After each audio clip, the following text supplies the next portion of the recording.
சனிக்கிழமை மட்டும்தான் திருநள்ளாறு வரணும், பாக்கி நாளில் வரக்கூடாது அப்படிங்கிற மாதிரி ஒரு வழக்கம் பக்தர்கள் மத்தியில் வந்துடுது. அதற்கும் ஒரு தெளிவான அஷ்டமியில போலாம், நவமியில போலாம், பிரதமியில போலாம், மரண யோகத்துல போலாம். சாமி எப்ப ஃப்ரீயா இருக்காரோ அப்ப நீங்க போய் பாக்குறது தான் நல்லது. சாமி ரொம்ப பிஸியா இருக்கிறச்ச உங்களை எப்படி கண்டுப்பாரு? நான்லாம் கூட்டமா இருக்கிற இடத்துக்கே போக மாட்டேன்.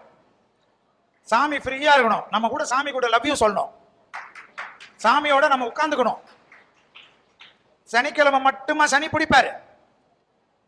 அஷ்டம சனி நம்ம சொல்லியிருக்கோம்.